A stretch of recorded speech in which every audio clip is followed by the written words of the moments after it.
This episode of Another Great Day is brought to you by Treadmills, hamster wheels for humans. It's Tuesday, January 30th, 2024. I read that like the count for some reason, so I just thought I'd throw the laugh on there. You guys like treadmills? Love them. I don't like them, actually. They're like Sanders, kind of. Yeah. Oh, never mind. They could be. Just to tell the audience, today we have again, Wes is back with us, physical therapy Wes. Oh, that's right. right. Only a moniker. Also PT a dad Wes. and other things. Cotton Eye McFall, as we call him, if you listened in yesterday. Yes, we got Wes riding in the motorcycle sidecar with Chris and I. Chris is riding tandem. I'm probably riding on the back, actually. Wait, Wes imagine is in the it's sidecar. like one main motorcycle, and to the right of it, there's a tandem, and to the right of that's another tandem. Triple. It makes no sense. But be careful taking those right turns, please. when Indiana Jones is escaping from the Germans, it's going to be a really epic back. Oh, it'd be so awesome. We all need whips. Well, welcome to Another Great Day podcast, where we get easily sidetracked. This is Aaron talking to you. We got Chris and Wes here, as we discussed, and we're excited to bring you another high-quality show full of shenanigans. All right, let me ask you a question. Yeah, what's up? Can you hold this for me? I sure can. I will take it right now. No questions. No questions. I had 8 questions. Can you guarantee it's safe? Because I'll be back. Yeah, we'll keep it safe. Aaron traveled far into the horizon, dissolving into the mist like the legend that he is, in slow motion, not looking back. While we squint at the sunset, wondering what is happening with Aaron, a small Honda sedan pulls up, and out of the back pops Aaron. Is it secret? Is it safe? You guaranteed it? Yeah, it's safe. It's good. Okay. Well, if that's good, then let's move on to the word of the day. I walked away and then snuck back in. That's right. Because you needed to know about today's word of the day, gentlemen and listeners, dear listeners. Today's word of the day is guarantee. This is a word you'll hear a lot in life, used as a noun, a person, place, or thing, or as a verb, an action word. As a noun, it means something that assures a particular outcome or condition. Like, can you guarantee it's safe? Yes, I can. When I snuck back in, was it safe? Yes, it was. I love that. And as a verb, it means to assume responsibility for the debt or default or miscarriage of. So, for example, like when I left and said, can you guys guarantee it's safe? If I came back and it wasn't, Chris would be held responsible, and Wes, because he was there too. No. They'd be held responsible Guilty. for not guaranteeing its safety or pristine condition. And then they'd be in charge of having to replace it because they're the guarantors of that debt. My question is, why did you give us 3 dirty spoons? Well, one's my yogurt spoon. You get extra probiotics if you leave the yogurt on there without washing it. The other one's my salsa spoon. And the third one is my drumming spoon for when I'm just playing banjo music. I'll take that bluegrass. salsa spoon. That's what the 3 spoons are for making music. Yes, indeed. Well, speaking of spoons, that'll bring us to this day in history. All right. Wes, were you alive in 1982? Nope. Me neither. What about you, Chris? No. No, we were almost there, though. 85, 86, right? I'm a youngin'. The wee lad. Yes. All right. Well, here, let me tell you about something that happened in 1982. In the year 1982, the first computer virus is released into the wild. That's right, the first computer virus ever. You guys ever had a computer virus before? I've seen them. You guys ever have open source internet programs that ruin your computers? Oh, no. Like Napster or BearShare or something like that? Yeah. Maybe you did. Maybe you didn't. I'm not looking for anyone to incriminate themselves. A computer virus is a very abstract thing. I feel like for a kid, it might be like you put an app on the phone and it starts using up your battery a whole bunch. You might even say glitching. Yeah, or it sends information about what you're doing on your phone elsewhere. Yeah. That would be kind of like a virus. Well, your body can get a virus. Your body can get a virus. Gets in your body and makes you feel all bad. Now, what's special about this one, though? So this one was called the Elk Cloner. like a deer, elk, an elk cloner. It was created by a 15-year-old named Richard out in Pennsylvania. It's a practical joke. Richard. Wait, a 15-year-old named Richard. That's funny. Yeah, and you know what's funny too is that this was shared through floppy disks. Remember floppy disks? Yes. You actually had to put this rectangular plastic thing into a drive and it would go shunk. I love that sound. It was satisfying. It was the best. Wait, so you had to have the disk that had the virus. Yeah, and you had to put it in your. So you're like, hey, so if I you're have like, this cool hey, program. Richard, check it do out. you have the new Pong game for my 1982 computer disk? Yeah, I gave it to Wes. Maybe Wes can give it to someone else.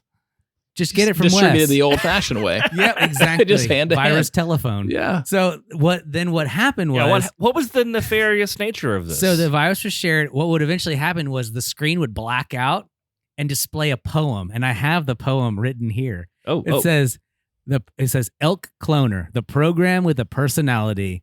It will get on all your disks. It will infiltrate your chips. Yes, it's Cloner. It will stick to you like glue. It will modify RAM too. Send in the cloner. Oh, dear. That was this kid's practical joke. Very ominous. Yes. It's like just a bad poem. So it didn't cause any harm, but, you did have to override it and reset your system. So there you go. Interesting. Yes, I can guarantee you his friends probably never accepted another floppy disk from him after that. Indeed. All right, well, that'll do it for this day in history and bring us to the question of the day. This is the part of our show where we're going to ask a question. We encourage you to pause the show and discuss it amongst those in your vicinity. Ooh, there's a $10 word, $2 word. In your vicinity. area? Yeah, in your area. Around you? I hear my wife. That was her laugh. All right. If you could create a computer virus and it wasn't harmful and it could do anything, what would it do? I have an idea. I have 2 ideas. I have an idea also. Well, let's go, Mr. 2 Idea. Okay. So my virus, when it just happened to be on your computer, would do 2 things. okay. 1, anytime you type the word awesome, it would capitalize the WES. For Wes? That's brilliant. Sorry, it's just how it's going to be on your computer from now on. Very good. And then the second one, very frustrating. The second one, anytime you type the word Rick Astley's, never gonna give you up. Yeah, you're gonna get Rickrolled every time. Rickrolled? Rick. That'd be great. So if you write like Happy Halloween, Trick, the Rick and Trick would trigger a Rick Astley. Yep. That's just amazing. pops up on YouTube. I just love brings that. it right up. I love that. What's yours, Chris? Mine would be some kind of like email trigger or messaging trigger that when you are about to open a message that has somewhat negative news, like a bill, or That's negative. It's necessarily negative, but That's negative. it's not the happiest. Yeah, we don't want that. And or things that are negative, it would prompt. It would before as you click, it would say something that I had pre-written for like my wife. Like I could pre-write like I love you and God loves you and it's gonna be all right, or something. Something sorry. nice. I'm so sorry. So that's what it would do. It would so that it wouldn't be apparent until you went to like an email that was actually kind of negative. Oh. So you might never actually see this until that one time 10 years from now. Oh, that's funny. Something happens. I guarantee that'd make their day. Oh, That'd actually be a good virus. So this is like expanding beyond the electronic virtual world.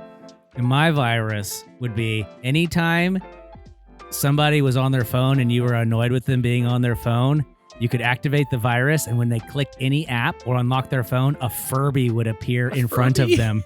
Every time they do it, a new Furby would just materialize in front of them. You could have dozens of Furbies at some point all talking to you, asking for things. You could make a lot of money And if that you way. throw them away, it's like a gremlin. It duplicates. So you try to throw it away, you come back, there's 2 Furbies where the previous one was. So the ultimate awful virus. All right, well, everybody, that's virus talk here on another great day. Let's go ahead and move along to the dad joke segment. Yet again, Wes McFall here in the studio. He had the guts to show up today. Here on I time. am. Respectfully in dress code. Yes. Guys, did you know that Earth is 71% uncarbonated water? What? Yeah. 71% uncarbonated Uncarbonated water. Okay. Do you know what that makes Earth? What? Flat. Oh, no. Oh, that's amazing. We've been had. Oh, that Despite was what very you might have good. been told. We've been had. That's amazing. Awesome. Well, good work as usual, Wes McFall. Let's go ahead and move on to today's word of wisdom. Today's word of wisdom's coming to us from Proverbs chapter 27, verse 13. Take it away, Chris. All right. Today's NLT version says, get security from someone who guarantees a stranger's debt. Get a deposit if he does it for foreigners. Ooh. That word guarantee. Popped up again. Amplified says, the judge tells the creditor, take the garment of one who is surety, guarantees a loan for a stranger, and hold him in pledge when he is surety for an immoral woman, or it is unlikely the debt will be repaid. This is one of those magic eye proverbs where I'm like, I read it and I'm not sure what that means. Yeah. So I got a little thing here. It says, I went to a website that had some breakdown of the Bible. I was looking at it. It says believers should be cautious about how they handle money. Generosity and sacrificial giving do not require Christians to be gullible or senseless. And then here's the most interesting part to me is the end of this, where on the NLT version it says foreigners, and on the Amplified version it says immoral woman. The word in Hebrew is nakaraya, or something like this. I'm not sure how to spell it. But it means so many different things. It means foreign, alien, woman, harlot, unknown, unfamiliar. It also means stranger. Huh. It's just a very broad, like, other person that you've not encountered yet. That's what it seems. How about that? Like, it's not somebody you know. That's really interesting. You know, Dr. McGee talked about this when he was going through Proverbs, and he was talking about this man that he used to pass that was always asking for money. And he, you know, when he first moved to town, he did give him money. And then later that week, he saw him again in the same exact situation, asking for the exact same thing. And he said, you know, I'll take you and get you a sandwich if you need one, but I'm not giving you any money this time. He said, and friends, that wasn't cruelty. That wasn't cruelty at all. That was just me learning how to be a good steward of what I'd been given. I thought that's pretty good. Well, let's hit the music. Let me hear that snare drum. Oh, yeah. Oh, our mission here on Another Great Day podcast is to encourage interaction, creativity, and conversation. Thank you for tuning in, and we hope that if you are enjoying this podcast, that you will take a minute and rate and review us on your favorite podcast app and share us on Facebook, Instagram, Twitter, other places and things. Send texts to people. LinkedIn, MySpace, LiveJournal, Zanga. Set us as your away message on AOL Instant Messenger. From the floppy disk. Slack Send and us a Google message on a Plus. floppy disk. That's right. All right, we know that there's a lot of options out there for podcasts, and we thank you for tuning into ours. Please share it and, help us beat the internet. We hope that you make it Another Great day. We'll see you tomorrow.